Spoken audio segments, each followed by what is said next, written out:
Hi y'all, welcome back to the Knit+Sip podcast. I'm Kate, and today we'll be talking about our November Knit+Sip project, which is actually one of my patterns. So we will be making handwarmers this month. So perfect for this time of year that we're getting into some chilly weather, and whether you're out walking your dog or grocery shopping and you want access to your fingers to hold on to something or text, this is a great project for gifts. So again, something that we, just like the pumpkin last month where I talked about I made some gifts, these are an awesome gift to knock out for some friends, family, coworkers. It doesn't require a whole lot of yarn, so you can get a few pairs out of most worsted skeins. Really awesome project to take on at this time of year if you're looking for some quick makes. I've had several people say, oh, I've had this person in my life and they want something I've made for them now. Well, this is a great one. So the purpose behind this pattern, and again, it's one of my own, is that you're going to be doing a 3 needle bind off with this. And so there are sweaters, a lot of beginner sweaters. For example, the one I'm wearing, which is the road trip sweater from North Knits, and it is through We Are Knitters. So it's a We Are Knitters kit, but designed by North Knits. And it is an awesome pattern to knit. It's very beginner friendly. I do sell the We Are Knitters kits in my store, and so I've had a few other people do it and, speak very highly of the process. And like I said, really quite an easy make, and it looks great on.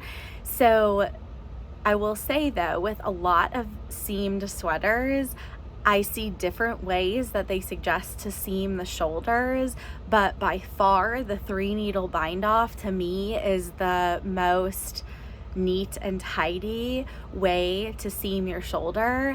I've had a few friends working on seamed sweaters, and we've actually decided to take out the seam that they recommended doing and instead learn the 3 needle bind off. So I really want you guys to learn that as beginners. I think it's definitely not out of your reach, and I think it's a really important skill. So I'm going to show you what it looks like on the right side, and then we'll show you what it looks like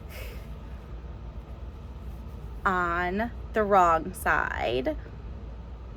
So what it is you'll have yarn, you'll have stitches on 2 different needles, and then you'll take a 3rd needle, you'll knit into both stitches, so on both needles, and then you're going to bind off just as you would with any other project, except instead of binding off just 1 stitch from 1 needle, you're binding off where you knit 2 together from 2 separate needles.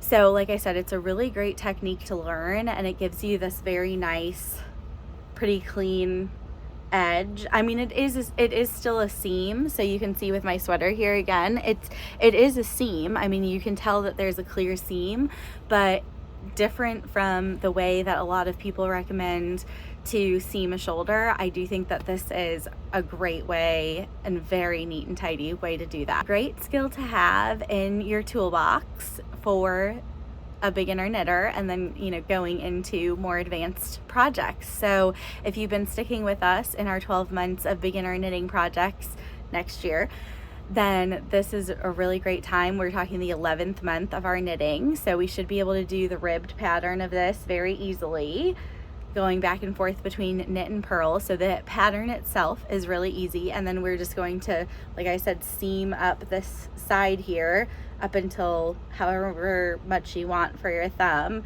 seam up the rest of the way, and we're going to do the 3 needle bind off for that.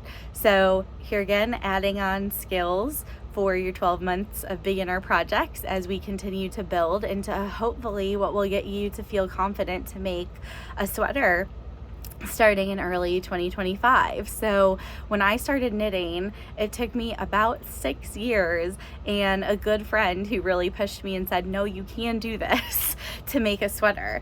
And one of the reasons that I want to do this is because I want to build the skills for you guys to have and help you along the way to learn what some good skills are as you dive into more complicated sweaters, whether they're for yourself or a really great way to start is a children's sweater.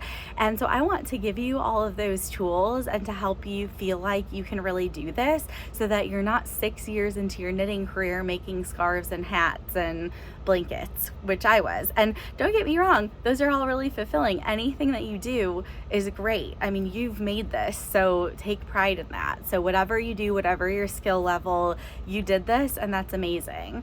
But I do, like I said, I don't want people to face what I did, which is 6 years into knitting and feeling like sweaters are still very far out of reach, because they aren't. So with these 12 beginner projects, I'm working hard to build the skills with you guys that will help you to feel a lot more confident in your knitting going forward. So thank you for tuning in, and tomorrow we'll be talking about our December Knit+Sip, so the last of the 12 months of beginner projects, and it is something that coordinates with these mitts, another one of my patterns, and really another easy one, but kind of just showing you something fun in the end to do, and talking a little bit about measuring with that one. So tune in and we'll talk to you later. Cheers.